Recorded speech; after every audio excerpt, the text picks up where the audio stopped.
They got the house. I got the garage. For years, I paid every bill, fixed every leak, and stayed quiet. Until one note pushed me to walk out on Christmas Eve. I still remember the first night I slept in that garage. The cold cement floor, the echo of the wind slipping through the cracked door frame, and the dull ache in my back from lying on a mattress thinner than a folded towel. I told myself it was just for a little while, maybe a few weeks, just until they got back on their feet. That was over several years ago. My name is Dale. I am 52 now. Used to have a decent job in HVAC, back when people still cared enough to service their systems before they broke down.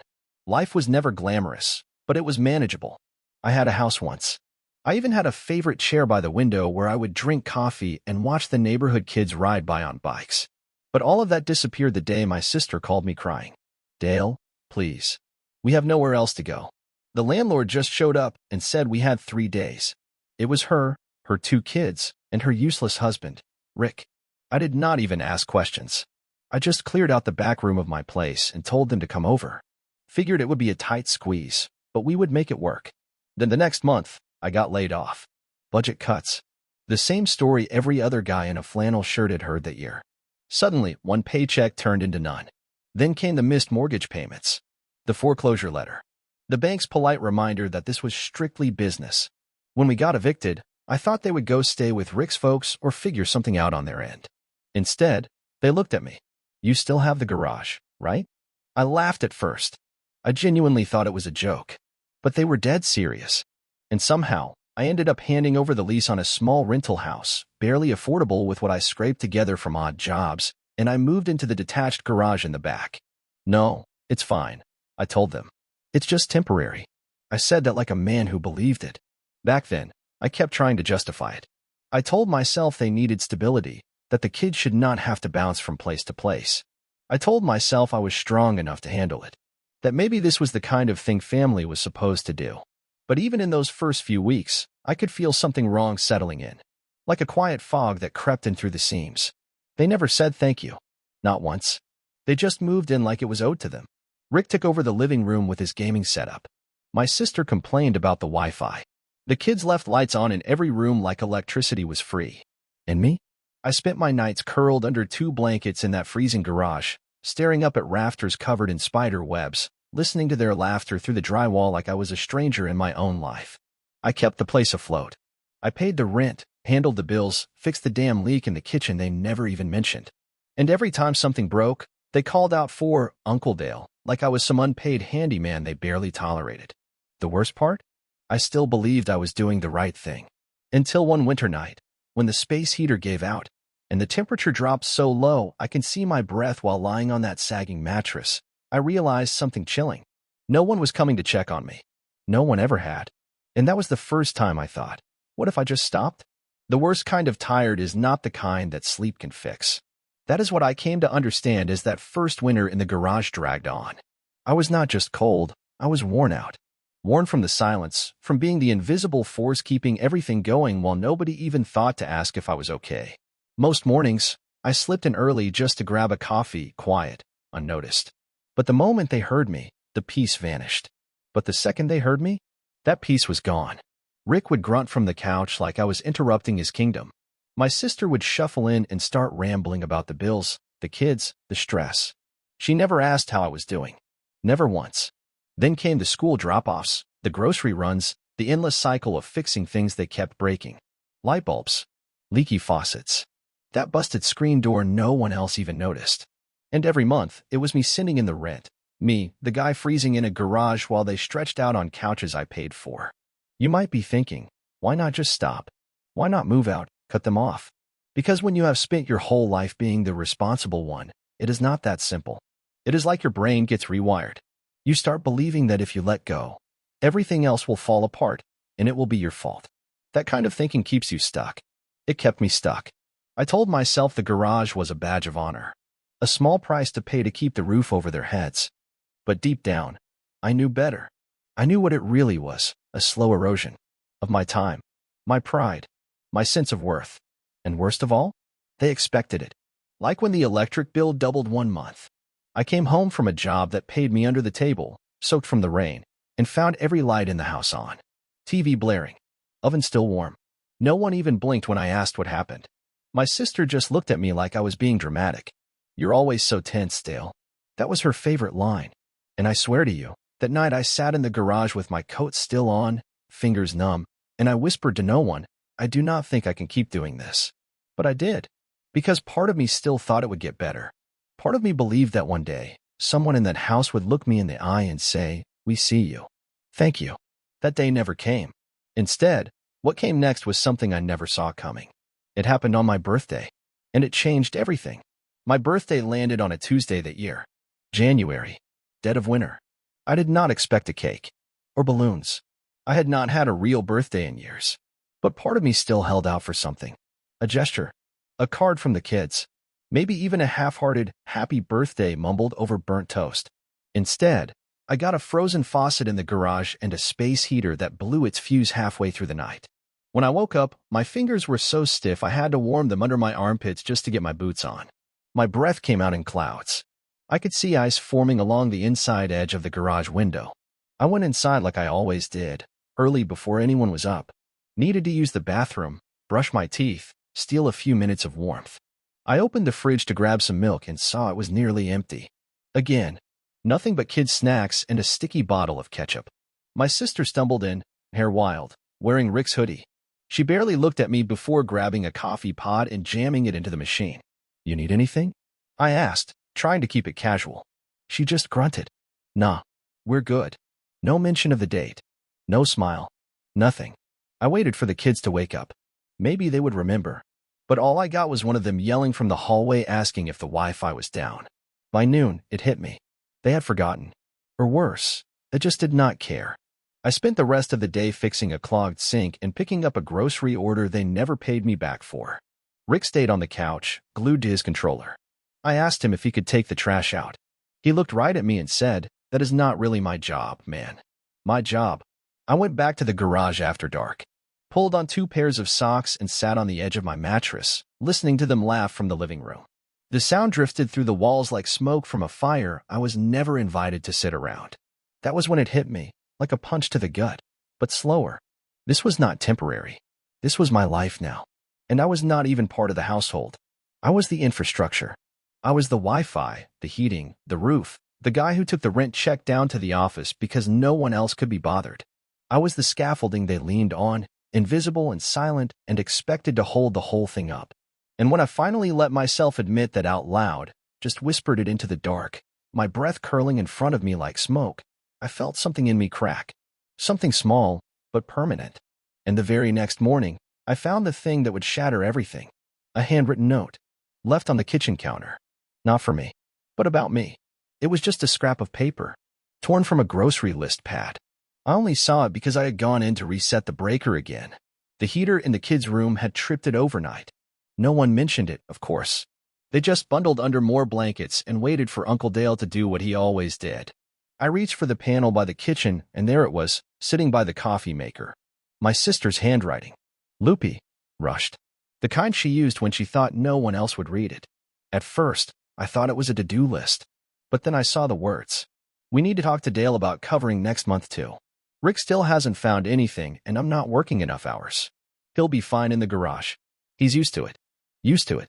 Like I was a stray dog that had made peace with the backyard. Like the garage was my natural habitat. Something twisted in my chest. I do not think I blinked for a full minute. I just stared at those lines like they were a headline announcing the end of the world. Not because it was new information. Deep down, I already knew what I was to them. But seeing it written out so plainly, that was something else. She had not even bothered to hide it. No envelope. No attempt to soften the words. Just left it out like it was a reminder to buy milk. I stood there for a long time, hands still on the breaker panel. And the part that really got to me? That note was not cruel. It was casual. Matter of fact. The way you talk about moving furniture or feeding a goldfish. I was not angry yet. That came later. First came something else, something I had not felt in years. Shame. Not the kind you get when you mess up a job or say something dumb. No, this was deeper. This was the kind that crept up from the bottom of your gut and whispered, "You let them do this to you." I folded the note and shoved it into my coat pocket. I did not even know why. Maybe I wanted proof. Or maybe I just could not bear to throw it away. I went back to the garage and sat there for hours, holding that stupid piece of paper in my hand like it might offer an explanation. But all it did was confirm what I had been too tired to admit. They never saw me as family. Just a convenience. A walking wallet who did not complain.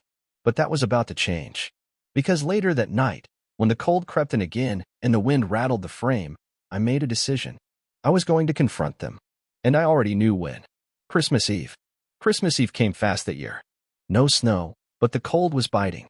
The kind that slices through your coat no matter how many layers you throw on. I had picked up a few extra shifts at the scrapyard just to scrape together enough for rent and groceries, because of course they were short again. My sister gave me that same look when she asked. The one that said, "Come on, you always fix it. Be the hero again." I handed over the money without a word. Then I went back to the garage, pulled out that note from my pocket, and read it one last time. He'll be fine in the garage. He's used to it. 10 words that had hollowed me out completely. But tonight was going to be different. They were inside, decorating cookies and playing music loud enough to cover up the sound of their own ignorance. You would think maybe the kids would ask where I was. Nope. They never even came out to the garage anymore unless the Wi-Fi went down. I waited until the sun dipped low, then walked through the backyard, boots crunching over dead leaves. The kitchen window glowed orange. I could see Rick sitting in the recliner, beer in hand, controller resting on his stomach. My sister was stringing lights around the banister, humming along to some tune I could not make out. I walked in without knocking. The heat hit me hard. Too hard. Like my body forgot what it felt like to not be freezing. They both looked up, surprised. Like I was an unexpected guest in my own life. "Hey," my sister said. "Need something?" I nodded. My voice was calm, too calm. "Yeah, I need 5 minutes." Rick rolled his eyes. "We're in the middle of." "No," I said, louder this time. "Now." She blinked, probably confused at the tone. I had never raised my voice. Not once. I reached into my coat and pulled out the folded note. Held it up. "This is what I found last week." She took it, her face already flushing as she read it. Rick leaned over to look, mouth starting to curl into a smirk, until he saw what it said.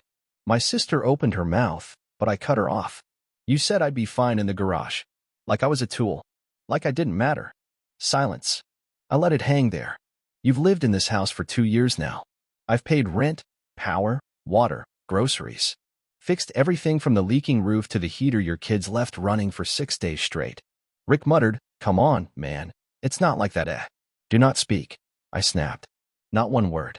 He shrank back into the chair, for once without a comeback. My sister tried again. "Dale, I didn't mean it like." "You meant it exactly like that," I said. I let it slide for too long. I thought if I just kept helping, eventually someone would care enough to say thank you. But it never came. I looked around that warm, cozy house I kept standing with my own 2 hands. You know what the worst part is? I started believing you were right. That I belonged out there. That being cold and alone was just who I was now. Then I took a breath and said the words that shifted everything. "I'm done." Her eyes went wide. "What do you mean?" "I mean I'm moving out. You've got 30 days. After that, you're on your own." She laughed. Actually laughed. "With what money?" "Dale, you can't just leave us hanging like this. It's Christmas." I stared her down. "Exactly." And then I turned and walked back out into the cold. But I was not broken. I was free. Or so I thought. Because what came next was something I never saw coming. Christmas morning came with frost on the inside of the garage windows. I barely slept. Not from the cold this time, but from the rush of adrenaline still thrumming through me. My hands had stopped shaking around midnight. My chest? Not so much. I thought they would come knock. Thought maybe the kids would wander out, confused about why Uncle Dale was not inside opening gifts. Maybe my sister would realize what she said, what she wrote, had crossed a line too deep to ignore. But the door never opened. No one came. It was almost worse than if they had yelled. Around 10, I bundled up and went to the diner down the street. Treated myself to real coffee and eggs that did not come from a box. The waitress was kind, probably my age, maybe older. She asked if I was celebrating with family. I just said, "Not this year," and left it at that. When I came back, the house was quiet. No music. No smell of cinnamon or pine. I figured maybe they went to church. Or maybe they were just hiding from the fallout. But I was wrong. Because when I opened the garage door, there was someone sitting on my mattress. It was Rick. His elbows were on his knees, a cigarette dangling between his fingers even though I told him not to smoke in here. He looked rough, more than usual. Eyes bloodshot, face pale, not hungover. Something deeper. You got a second? He asked. I said nothing. Just leaned against the doorframe, waiting. He took a long drag, exhaled slow. She's mad. At you. At me. At everything. I shrugged. That's not new. He looked up, and for once, his voice was low. Honest. I think we broke something. I think you were the last thing holding this house together. I raised an eyebrow. Took you this long to figure that out? He laughed, bitter. Yeah, guess so. Silence stretched between us. Then he stood up and said something I did not expect. She's packing. Said she can't believe you just walk away like that. Said you're choosing pride over family. I almost laughed. Family? Yeah, he said, rubbing his face. That word don't mean much when it's only going one way. I watched him head back toward the house. No fight in his step. Just the slow drag of someone who knew what was coming and had no strength left to stop it. I sat on the mattress after he left. The garage was cold, but not unbearable. I had lived through worse. But for the first time in years, it felt like I had a choice. I could stay. Let them scramble. Wait for them to come crawling with half-hearted apologies and promises to do better. Or I could pack up the few things I still owned and leave before the frost melted. But then I heard it. A knock. Not from the house. From the front gate. And when I walked out, I saw a face I had not seen in 15 years. At first, I thought I was imagining it. The cold does strange things to your brain when you have been living in it too long. But there he was, clear as day, standing by the gate with his hands jammed into his pockets like a kid who just got caught sneaking out. My brother, Nathan. Same crooked nose. Same nervous shuffle. But older now, heavier. I sunk a little deeper like the years had not been kind to him either. We had not spoken in over a decade. Not since the funeral. Not since he called me selfish for not helping Mom when the cancer bills piled up. Never mind that I was barely making rent and working 3 jobs at the time. I did not even wave. Just stared at him from the other side of the yard. He raised a hand, kind of slow. Hey, Dale. I did not say anything. He cleared his throat. Can I come in? No, I said. He winced like he expected that. Fair. I leaned on the fence. What do you want? He shifted his weight, looked down at the ground. Heard through Aunt Marlene you were still around. Heard some of what happened. He trailed off, then started again. I drove 3 hours to get here. Been sitting in the car since 6. Just wanted to see you. Maybe talk. I could have shut the gate. Could have turned around and gone back into the garage and let him rot in his old truck. But I didn't. I opened the latch. 5 minutes, I said. He nodded. Followed me to the edge of the yard. We sat on a stack of firewood that had not been used in years. Nathan rubbed his hands together. So, living in the garage? Huh? Been living, I said. That's more than I can say for most people. He gave a dry chuckle. Heard you've been paying for the whole house. Rent, bills. Even fixed the roof last year. Who told you that? Aunt Marlene. She still talks to Shelby. I guess word got around. I nodded. Funny how people remember you exist when there's something to gossip about. We sat in silence again. Wind rustled the dead branches behind the garage. Then he said it. Dale. I'm sorry. I turned and looked him dead in the eye. For what? For everything, he said, voice cracking. For not helping back then. For walking out after Mom passed. For letting you carry all of it. He sounded honest. That was the worst part. Because a piece of me wanted to forgive him. Wanted to believe this was real. But another part, the part that remembered every time I asked for help and got silence in return, was still bitter.